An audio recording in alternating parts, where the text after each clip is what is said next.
Hello friends, ಎಲ್ಲರಿಗೆ ನಮಸ್ಕಾರ. Kannada life ಸ್ಟೋರಿನಿಂದ ಪ್ರತಿಯೊಬ್ಬರಿಗೆ ತುಂಬ ಧನ್ಯವಾದಗಳು. Thank you so much. ಈ ಸ್ಟೋರಿ ಏನು ಅಂತಂದರೆ, ನೀವು ಯಾರಿಗಾದರೂ ತುಂಬ ಇಂಪಾರ್ಟೆಂಟ್ ಕೊಡ್ತಿದ್ದಾಗ, ಇಲ್ಲ ಒಬ್ಬ ವ್ಯಕ್ತಿನಿಂದ ಏನೋ ಎಕ್ಸ್ಪೆಕ್ಟೇಷನ್ ಮಾಡ್ಕೊಂಡಿದ್ದಾಗ ಏನೇನು ನಡೆಯುತ್ತೆ ಎಲ್ಲಾದ್ರೂ ಒಂದೇ ರೀತಿ ಇರುತ್ತಾ ಅಂತಂದು ಟಾಪಿಕ್ಕು.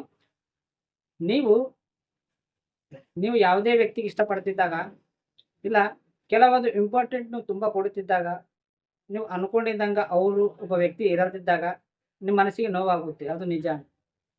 ಫಾರ್ ಎಕ್ಸಾಂಪಲ್, ನಿಮ್ಮ ಲವರಿಗೆ ನೀವು ಏನಾದರೂ ಅವರು ಕೇಳಲ್ದಾನೆ ನೀವು ಗಿಫ್ಟ್ ಕೊಡೋದೇ ಆಗಲಿ, ದುಡ್ಡು ಕೊಡೋದೇ ಆಗಲಿ, ನೀವು ತುಂಬ ಪ್ರೀತಿ ಮಾಡೋದೇ ಆಗಲಿ, ತುಂಬ ಕೇರಿಂಗ್ ಮಾಡೋದೇ ಆಗಲಿ, ನಿಮ್ಗೆ ಇಷ್ಟವಾಗಿದ್ದ ವ್ಯಕ್ತಿನ ಅವ್ರಿಗೆ ಏನೂ ಕೇಳಿಲ್ಲ ಅಂದ್ರೂ ನೀವು ಮೇಲೆ ಬಿದ್ದು ಕೊಡ್ತೀರಿಯಲ್ಲ, ಅದನ್ನೇ ಇಂಪಾರ್ಟೆಂಟ್. ಮತ್ತೆ ಮತ್ತೆ ನೀವು ಅವ್ರ ಫೋನ್ ಸಲುವಾಗಿ ವೇಟ್ ಮಾಡ್ತಾ ಇದ್ದೀರಲ್ಲ, ಅವ್ರಿಗೆ ಮತ್ತೆ ಮತ್ತೆ ಮಾತಾಡಬೇಕು ಅಂತ ಅನ್ಕೊಟ್ಟಿದ್ರಲ್ಲ, ಅದೇ ಇಂಪಾರ್ಟೆಂಟ್. ಅವ್ರು ಕೇಳಿಲ್ಲ ಅಂದ್ರೂ ನೀವು ಸಹಾಯ ಮಾಡ್ತೀರಲ್ಲ, ಅವ್ರಿಗೆ ಏನು ಸಮಸ್ಯೆ ಇದ್ದಾಗ ನಿನಗೆ ಫೋನ್ ಮಾಡೋದಾನೆ, ನೀನು ಬಾ ಅಂತ ಕರೆಯೋದಾನೆ ನೀವು ಹೋಗ್ತೀರಲ್ಲ, ಅದೇ ಇಂಪಾರ್ಟೆಂಟ್. ಸೊ ನಿಮ್ಮನ್ನು ಯಾರು ಇಂಪಾರ್ಟೆಂಟ್ ಕೊಡ್ತಾರೋ ಅವ್ರು ಕೇರ್ ಮಾಡೋದಿಲ್ಲ. ಬಟ್ ನಿನಗೆ ಇಂಪಾರ್ಟೆಂಟ್ ಯಾರು ಕೊಡೋದಿಲ್ಲ ಅವ್ರನ್ನ ನೀವು ಕೇರ್ ಮಾಡ್ತೀರಾ, ಅವ್ರನ್ನೇ ನೀವು ಲವ್ ಮಾಡ್ತೀರಾ, ಅವ್ರನ್ನ ನೀವು ಜಾಸ್ತಿ ಹೆಲ್ಪ್ ಮಾಡ್ತೀರಾ. ಸೊ ನಾನು ಹೇಳೋದೇನಂತಂದರೆ, ಪ್ರತಿಯೊಂದು ಲಿಮಿಟ್ ಇರುತ್ತೆ. ನಿಮ್ಮ ಲವರೇ ಆಗಲಿ, ನಿಮ್ಮ ಪೇರೆಂಟ್ಸೇ ಆಗಲಿ, ಯಾರೇ ಆಗಲಿ, ಒಂದು ಲಿಮಿಟ್ ಇಟ್ಕೋಬೇಕು. ಯಾವುದು ಶಾಶ್ವತವಲ್ಲ. ಏನಾದರೂ ನೀವು ಅವ್ರನ್ನ ಹೆಲ್ಪ್ ಮಾಡ್ತೀರಾ, ಎಷ್ಟು ಪ್ರೀತಿ ಕೊಡ್ತೀರಲ್ಲ, ಆ ಪ್ರೀತಿ ಅವ್ರು ಕೊಡೋದು ಕೂಡ ಶಾಶ್ವತವಾಗಿರೋದು. ನೀನು ಸಹಾಯ ಮಾಡಿ ಅವ್ರ ಪ್ರೀತಿ ತಗೋಬೇಕಂತ ಅಂದ್ಕೊಂಡಿದ್ದ ಮೈಂಡ್ನಾಗ, ಅದು ನೀನು ಏನಾದರೂ ಹೆಲ್ಪ್ ಮಾಡಿರ್ತಿ, ಇಲ್ಲ ನೀನು ಏನಾದರೂ ಒಂದು ದುಡ್ಡು ಕೊಡಿರ್ತಿ, ಇಲ್ಲ ಅವ್ರಿಗೆ ಏನಾದರೂ ಇಷ್ಟವಾಗಿದೆ ಕೆಲಸ ಮಾಡಿರ್ತಿ ನೋಡು, ಆ ಸಮಯದಲ್ಲಿ ಮಾತ್ರ ನಿನ್ನನ್ನು ತುಂಬ ಪ್ರೀತಿ ಸಿಗುತ್ತೆ. ನೀವು ಎಲ್ಲಿಗಾದ್ರೂ ಒಂದು ಗೆಸ್ಟ್ ಹತ್ರ ಹೋದಾಗ ಯಾರಿಗೋ ಒಬ್ರಿಗೆ ಸಹಾಯ ಮಾಡ್ಬೇಕಂದಾಗ, ಸಹಾಯ ಮಾಡಿದಾಗ ಅವ್ರು ನಿಮ್ಗೆ ಎಷ್ಟು ಪ್ರೀತಿ ತೋರಿಸ್ತಾರೆ, ಅದನ್ನ ನೋಡೋಕ್ಕೆ ಆಗೋದಿಲ್ಲ. ಅಷ್ಟೊಂದು ಪ್ರೀತಿ ನೀನು ಯಾವಾಗಲೂ ಬೇಕು ಅಂತ ಅನ್ಕೋತೀವಿ, ಅದು ಯಾವತ್ತೂ ಸಿಗೋದಿಲ್ಲ.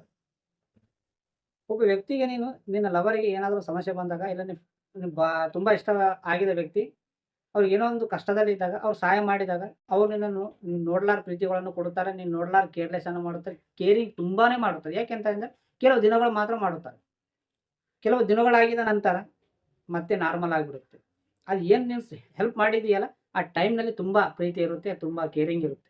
ಬಟ್ ಪದೇ ಪದೇ ನಿನಗೆ ಒಂದೇ ರೀತಿ ಇರಬೇಕಂತ, ಒಂದೇ ರೀತಿ ಏನಾದರೂ ಎಕ್ಸ್ಪೆಕ್ಟೇಷನ್ ಇಟ್ಬಿಟ್ಟು ಅದು ಸಾಧ್ಯ ಇಲ್ಲ ಮಾತುಗಳು.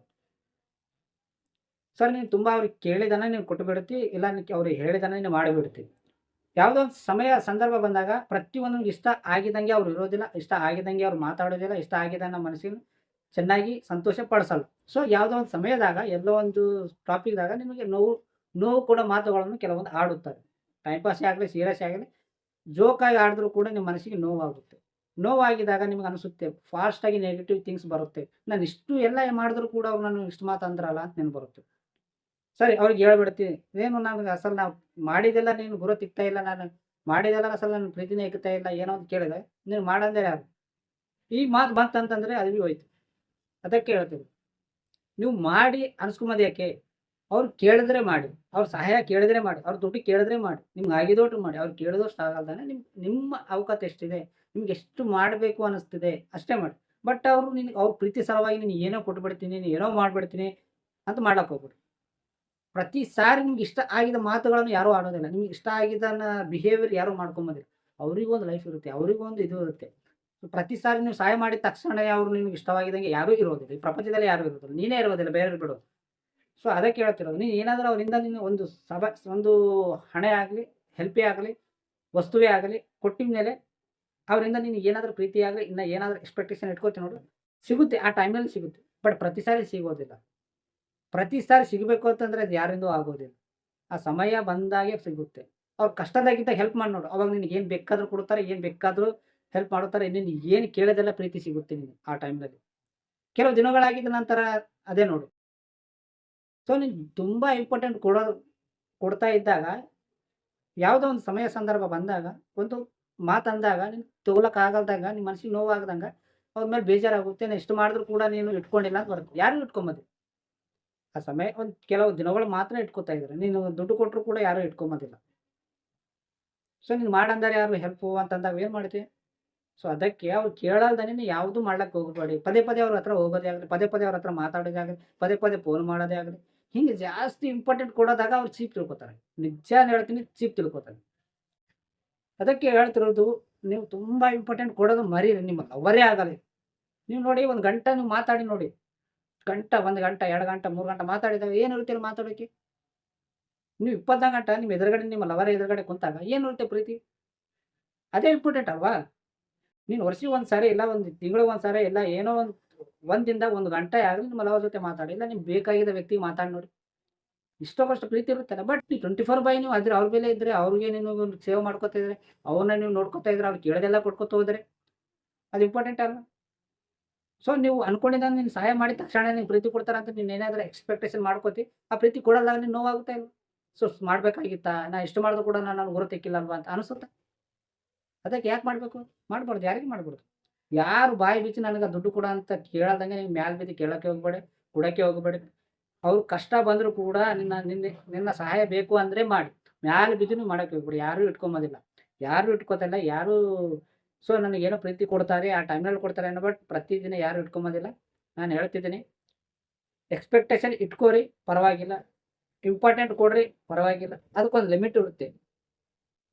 ನೀವು ತುಂಬಾ ಇಂಪಾರ್ಟೆಂಟ್ ಕೊಡ್ತಾ ಇದ್ದಾಗ ಅವರು ನೀನು ನೋವು ಮಾತಾಡಿದಾಗ ನಿಂತ ನೋವು ತಡ್ಕೊಂಬಕ್ ಏನಂತಾರೆ ಆ ನೋವು ಕಂಟ್ರೋಲ್ ಮಾಡ್ಕೋ ಕೆಪಾಸಿಟಿ ನಿನ್ನ ಹತ್ರ ಇರ್ಬೇಕು. ಅದಕ್ಕೆ ತುಂಬಾ ಪ್ರೀತಿ ಆಗಿದಾಗ ಒಂದು ಮಾತು ನೆಗೆಟಿವಿಟಿ ಬಂದಾಗ ನಿಮ್ಗೆ ನೋವು ಮಾಡಿದ ಮಾತು ಆಗಿರ್ಬೋದು ಆ ಮಾತು.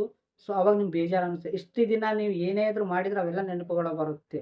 ಸೊ ಆದ್ರೆ ಇಷ್ಟೆಲ್ಲ ಸಹಾಯ ಮಾಡಿದ್ರೆ ಎಫೆಕ್ಟ್ ಆಗುತ್ತೆ. ಅದಕ್ಕೆ ಎಲ್ಲದಕ್ಕ ಲಿಮಿಟ್ ಇಟ್ಕೊಳ್ಳಿ. ಪ್ರತಿಯೊಂದು ಸಾರಿ ನೀವು ಸಹಾಯ ಮಾಡಬೇಡಿ. ಪ್ರತಿಯೊಂದು ಸಾರಿ ನೀವು ಅವ್ರಿಗೆ ಜಾಸ್ತಿ ಮಾತಾಡಬೇಡಿ. ಇಂಪಾರ್ಟೆಂಟ್ ಕೊಡಬೇಡಿ. ಅದು ಯಾರೇ ವ್ಯಕ್ತಿ ಆಗಲಿ. ಗಂಟೆ ನೀವು ಫೋನ್‌ನಲ್ಲಿ ಭೀ ಮಾತಾಡಬೇಡಿ. ಕೆಲವೊಂದು ಲಿಮಿಟ್ ಇಟ್ಕೊಳ್ಳಿ. ಎಕ್ಸ್‌ಪೆಕ್ಟೇಷನ್ ಕೂಡಾಗ ನೀವು ಎಲ್ಲದೂ ನಾವು ಅನ್ಕೊಂಡಿದಂಗೆ ಇರಬೇಕು. ಸೊ ನಮ್ಗೆ ಯಾವಾಗ ಬೇಕಾದ್ರೂ ಅಲ್ಲಿಗೆ ಹೋಗಿದ್ದಂಗೆ ನಮ್ಗೆ ಕೇರ್ ಮಾಡಬೇಕು. 24/7 ನಮ್ಮ ಜೊತೆನೇ ಇರಬೇಕು. 24/7 ನಮಗೆ ಮಾತಾಡಬೇಕು. ನಾನು ಹೇಳಿದ್ದನ್ನೆಲ್ಲ ಕೊಡಬೇಕು ಅಂತಂದ್ರೆ ಆಗೋದಿಲ್ಲ. ಅವ್ರಿಗೊಂದು ಮನಸ್ಸಿರುತ್ತೆ. ಸೊ ಕೆಲವೊಂದು ಸಾರಿ ಅರ್ಥ ಮಾಡ್ಕೋಬೇಕು. ಕೆಲವೊಂದು ಸಾರಿ ನಮ್ಗೆ ನೋವಾದರೂ ಕೂಡ ಅದನ್ನು ಅಡ್ಜಸ್ಟ್ ಮಾಡ್ಕೊಂಡು ಹೋಗಬೇಕು. ಅದೇ ರಿಲೇಷನ್‌ಶಿಪ್ ಅಂತಾರೆ.